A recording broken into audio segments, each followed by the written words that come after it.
B60 muna tayo mga ka-masters, no? Shoutout pala sa mga ano dyan, mga kapwa natin barista, no? May tips pala ako sa mga newbie pa lang sa ano, pagbabarista. Simple tips lang to mga masters, no? Pagbaguhan ka pa sa ano, pagbabarista, tapos ano ka, siyempre, yung kaalaman mo doon, nasa basic lang. Kasi doon naman talaga magsisimula yung ano eh, yung pagtuturo. Basic lang talaga yung sharing.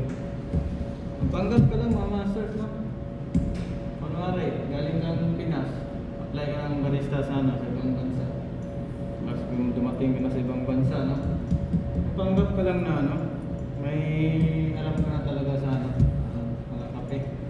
Kahit kunti lang yung kaalaman mo, panggapan mo lang na ano, barista ka talaga. Doon naman nagsisimula mga masters, no? Halos naman lahat ng barista ano lang, nagsisimula lang talaga sa ano, pagpa-practice.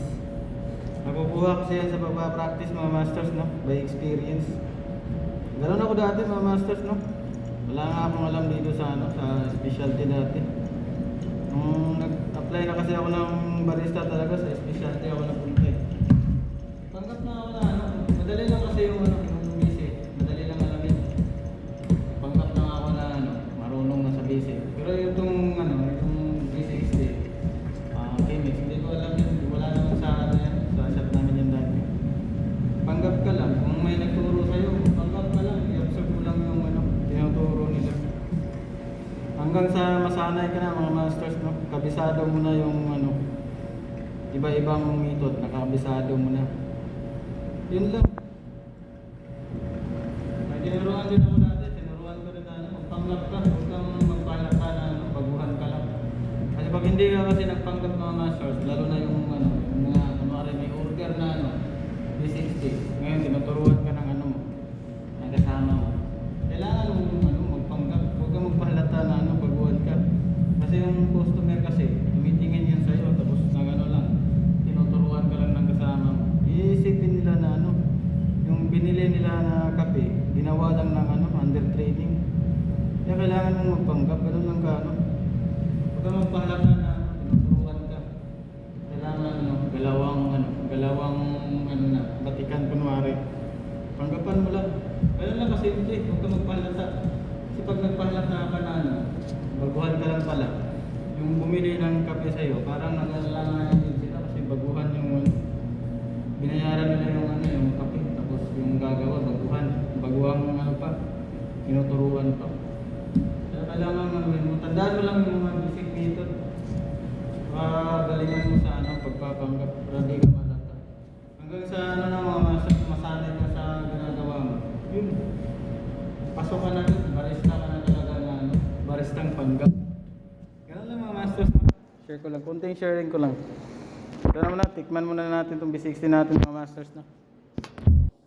Hindi na tayo nakakatikim ng ano eh, B60 natin.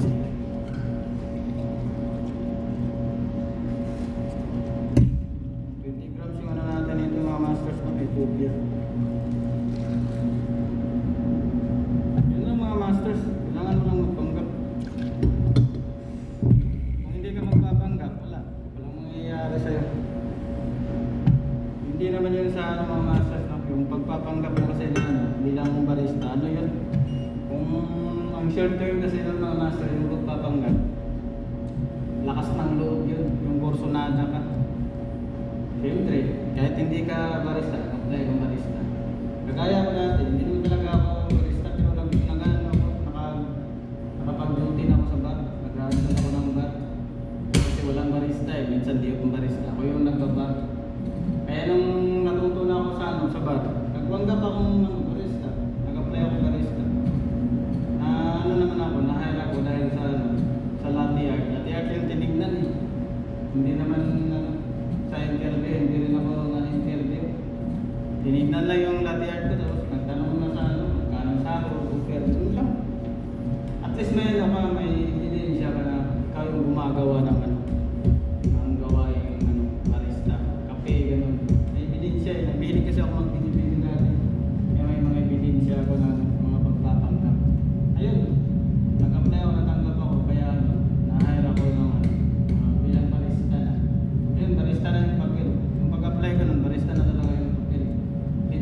barista ka lang kahit nagpapanggap ka lang.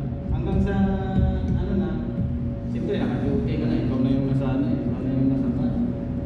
Tapos may mga nakasama ka ng mga ano, mga legit barista talaga. Ayun, nagagagal yung mga kaalaman mo hanggang sa marunong ka na ng konti, ganun. Pero ngayon, nagpapanggap pa rin tayo. Tikman muna natin ito mga masters no? Baka ano to, ano ang lasa nito.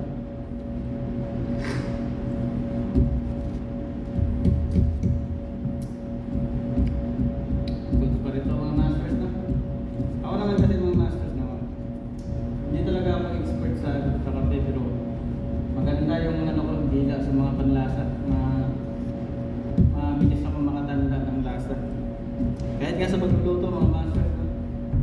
Yung mga ulam na ano na titikman ko parang natatandaan ko pa rin yung ano, lasa nun. Kaya nalalaman ko kung tama ba yung ano.